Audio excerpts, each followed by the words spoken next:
This week we are back in Central Falls taking a closer look at the contractor who got the inside track on boarding up these foreclosed homes, making hundreds of thousands of dollars with the full weight of City Hall behind him. Last year, this house on Pacific Street went into foreclosure and was quickly boarded up by Certified Disaster Restoration Corporation, one of several companies owned by Mike Boudoulet, a close friend and campaign contributor to Mayor Charles Moreau. When a potential buyer for the house emerged a few months later, they found there was a lien for more than $14,000 slapped on the property by the city for the board-up costs. Unless that lien was paid off, the buyer could not close on the deal. A couple of blocks away, the same story was playing out on Fale Street, where this house, which has since been rehabbed, had a lien for $14,194. That included $12,600 for the actual board up, $300 that went to the city clerk to record the lien, and nearly $1,300 in administrative costs. That was after one company had already done the work and Boudoulet showed up doing the work for a second time and securing his own lien for the cost. These and more than 200 other houses were boarded up by Boudoulet's company under the mayor's emergency powers, which meant Boudoulet was the only game in town.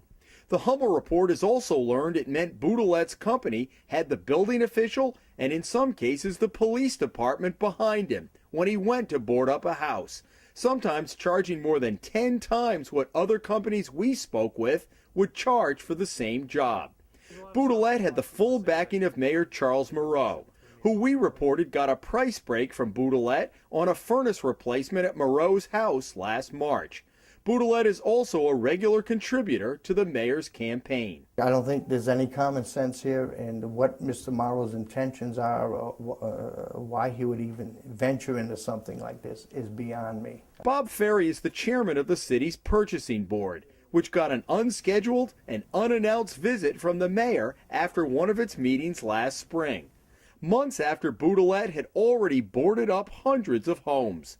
Ferry recalls what the mayor told the board. We have some houses that, we got vandalism, we got pipes being stolen, we got potential fires, etc., etc. They needed boarding up. Yeah, what do you want from us? Well, first of all, I have the emergency powers to do this anyway. You can check with legal, but I can do this. So. Ferry couldn't figure out why Moreau was even there. Boudoulet's company eventually bid on an official contract after he had already boarded up the lion's share of foreclosed properties in the city, many at more than $10,000 a pop. The winning bid, $3,639 per house. Several real estate agents tell the Hummel report there was grumbling among the banks about the liens and what they believed were excessive board-up charges, but few took any action.